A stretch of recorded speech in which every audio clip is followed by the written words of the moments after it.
Morning, everyone. So what I can tell you is when you put women in a room, magic happens. Yes. I'm so blessed and privileged to be here with you all this morning, and I thought what I would do is share my Truth Collective in terms of my journey to sweet success. And so it's not often that I tell this story, so we'll see how it goes today. But if I think about the defining moments that started me on my journey to sweet success, I have to go back in time to when I was 7 years old. At the time, I was living, in those days, it was called Rhodesia. Those of you that remember that, okay, you're not giving your age away, I know we're on the same page, okay?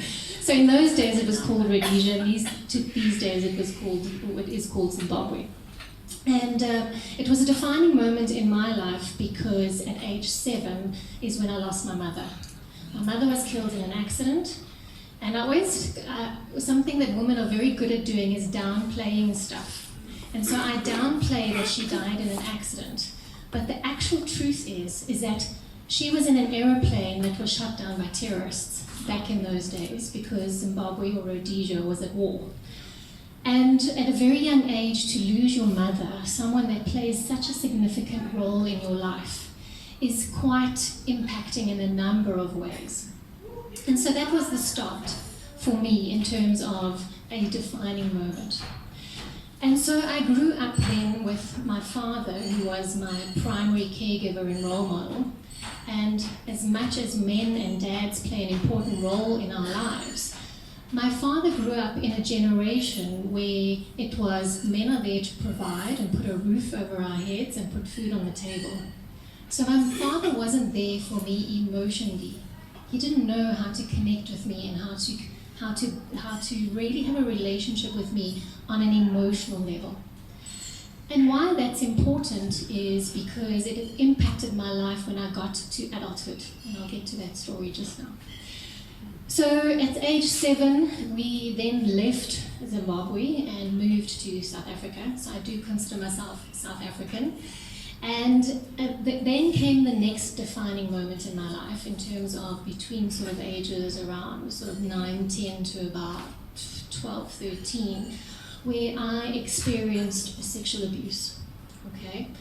And what that did for me is it taught me at that point, which I didn't realize until later on in life, is that I thought that was what love was all about.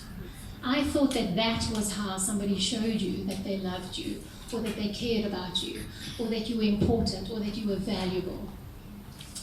And so that happened for a couple of years, and later on, as a result of that, what that did for me on a personal level, and I think many women in the room can relate, is it affected my self-confidence and my self-worth and my self-belief. I actually hated myself. I hated who I was. I hated my body.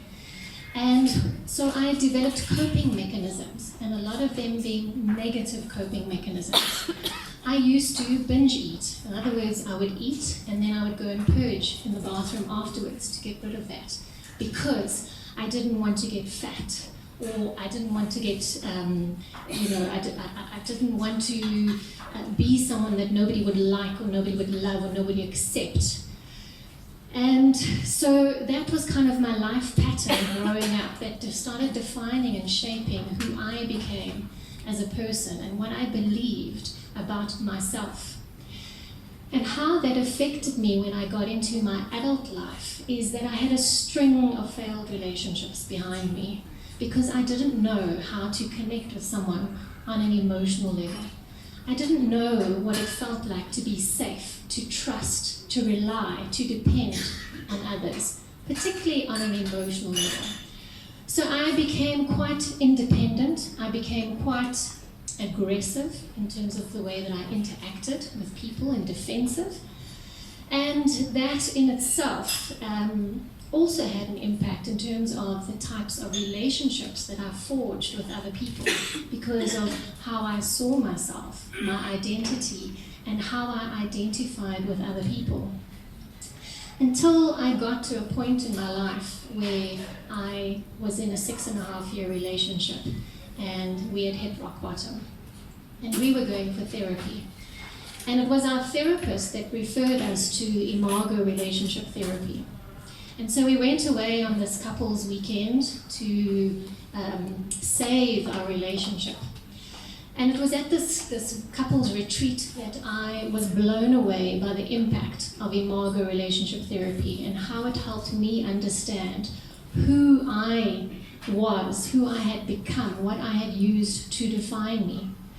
And it had made so much sense in terms of how my upbringing had contributed to who I had become and how I forged relationships with other people.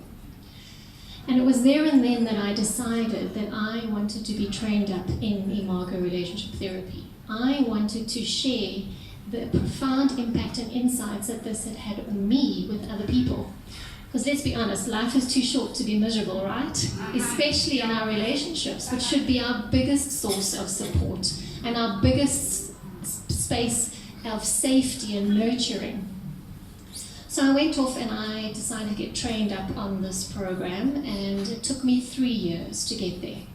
The first year that the training came around, I couldn't do the training because my relationship had just ended and I had moved out, and financially I just wasn't able to pay for this course because it was still in those days where they sent the American trainers out to train us, and I had to pay in US dollars and I couldn't afford it. So I kind of let it go. And then the next year, when the course came around again, I had just changed jobs and I wasn't able to take personal leave to go and study this course in my personal capacity. So I had to give it up again and go, okay, well, it's obviously not meant to be. Until the third year, maybe third time lucky, right?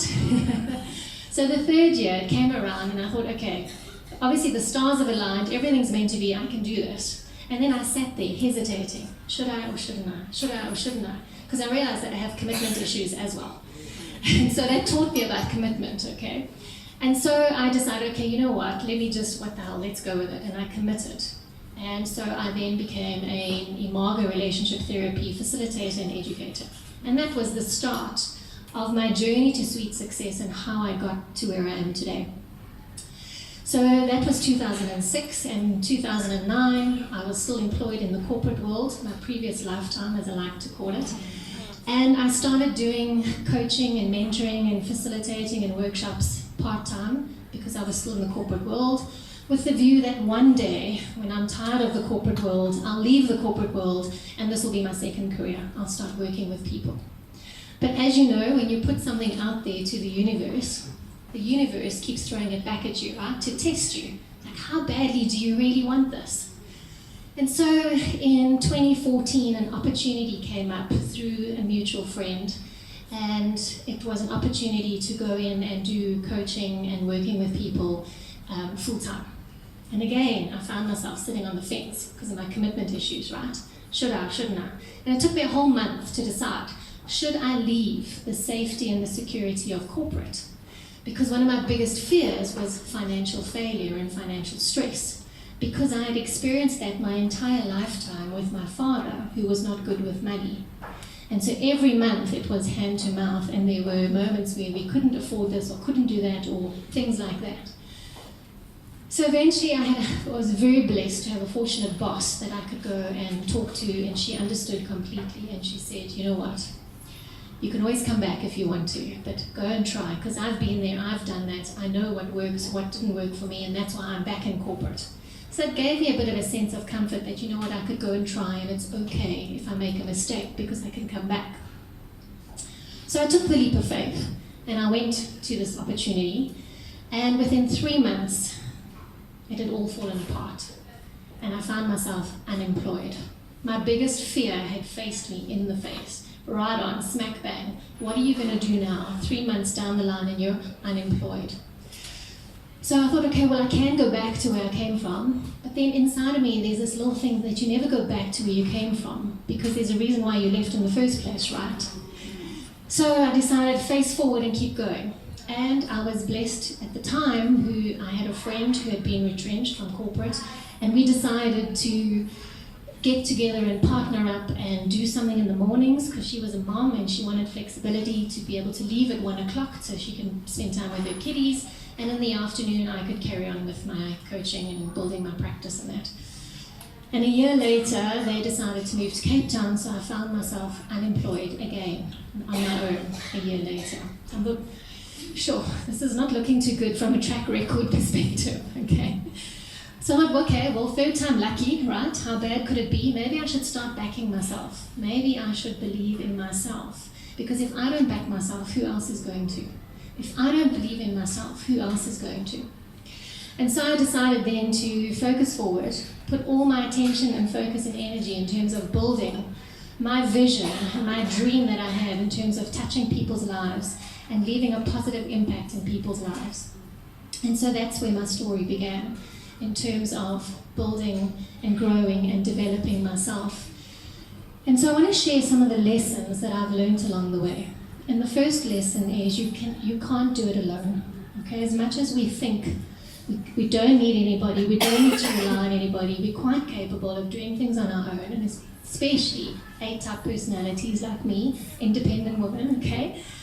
But I've realized that you can't do it alone, because you don't always have the answers and you don't always know everything, and you will never have every single skill under the sun. So collaboration is key, and it's about surrounding yourself with like-minded people and support structures that can help each other lift and grow. Okay, so that was the first lesson. The second lesson that I've learned was about fear, in that sometimes you have to face your fear if you want to move forward. Okay, and my biggest fear was fear of failure.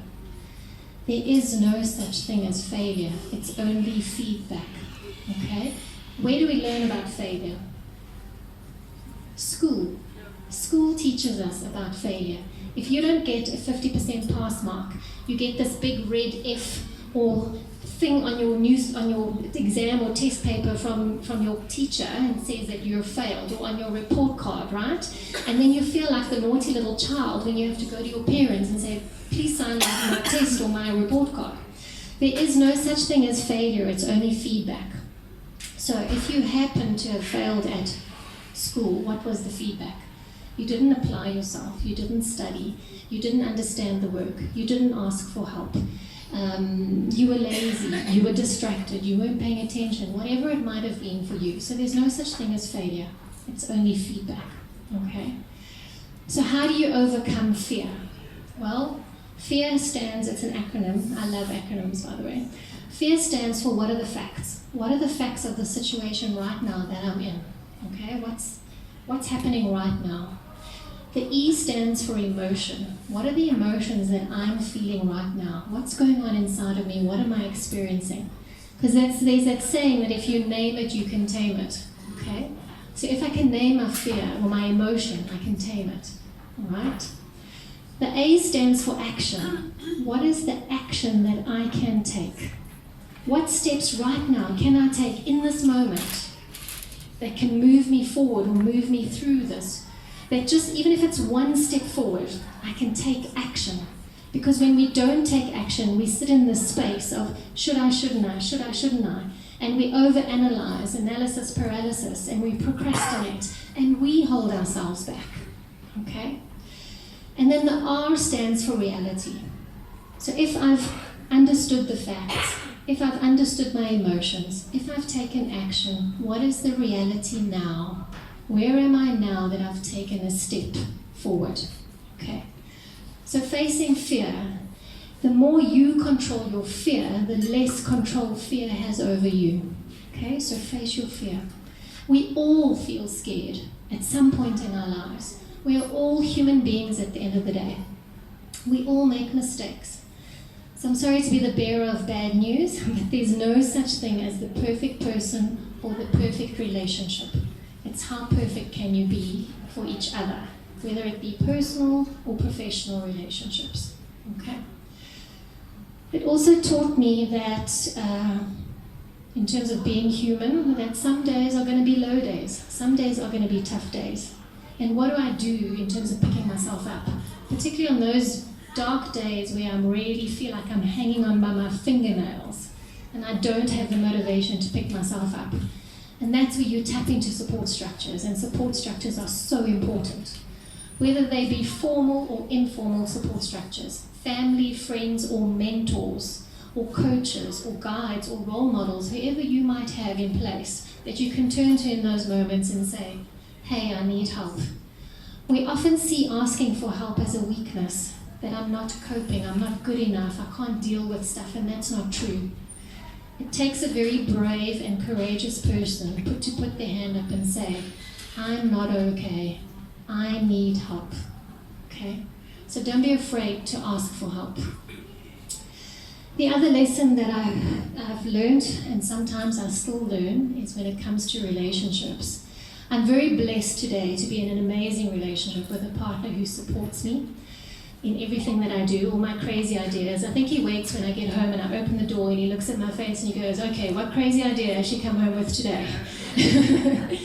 And I was blessed because when I inherited him, it was a package deal. I inherited a cat and 2 dogs and a stepdaughter. So it was one of those instant add water and stir and you've got everything, right? And that has also challenged me on a lot of levels in terms of a blended family and how do you deal with a blended family, because my experience of a blended family was not a very good one. My father remarried on the rebound for the first time around, okay? That didn't work after about 5 years. And then he remarried again, also for 5 years. I think 5 was his lucky number, or maybe his unlucky number, I'm not quite sure. And then he shacked up with someone else, okay? So, yeah. And so I've learned that what it's like to have a healthy relationship versus an unhealthy relationship. I've learned what it's like to really let go and let someone in and really connect and to trust, even when it's scary in those moments. I've learned that you can have all the money in the world, but money can't buy you happiness. Money can't buy you fulfillment. You've got to find it within. You have to be okay with who you are, because every day you have to look at yourself in the mirror, and you have to be okay with the decisions that you've made in your life, nobody else, because nobody's living that, you are. And so your past doesn't define who you are, you define who you are by how you think about yourself, how you treat yourself, and how you behave towards yourself and towards others. And so if you want to move forward in life, if you want to succeed in life, everybody's picture of success is different. What does your picture of success look like to you? And how will you know when you've got there? Often we have this big picture of living in a mansion, having all the money in the world, living the life, but we're not fulfilled inside. So what does your picture of success look like? It could be as simple as, I want to be a great mom. It could be as simple as, you know what, I want to live a healthy lifestyle. It could be, I want to have R1 million in the bank, and that's okay, because your goals are personal to you at the end of the day. And those goals define you because you're the one that's working towards them and you're the one that's achieving them. So what do you want your life to look like? What are your goals? What is your picture of success? They say that you can tell the quality of a person by the people that they surround themselves with. Because we become the collective sum of the 5 people that we surround ourselves with. We call that your circle of influence. So if you look in your personal world, who do you spend most of your time with? And what is that circle of influence saying about you? How are you influencing them, and how are they influencing you? And in your professional world, who is your circles of influence in your professional world? How are you influencing them, and how are they influencing you? Because you never realize who's looking up to you and who's following you as a role model, because we are so busy looking upwards to our role models and who we aspire to be like. So money doesn't make the world go round, relationships do. And when money is gone, or when we're too old to work, who's going to be there for you in terms of your relationships? Who are the people going to be able to lift, or the people that you're going to be able to lean on? Who are the people that you are going to give to sit in your front row versus the people that are sitting in your balcony? Because at the end of the day, only you define who you are. Your past is not who you are. Your past is there. That's why it's in the past. Who are you right now here in this very moment? If you take away all the labels, mom, mother, wife, lover, friend, sister, job title, if you strip away all the labels that we use to identify ourselves with, who's left, and are you okay with who's looking back at you in the mirror? Thank you very much.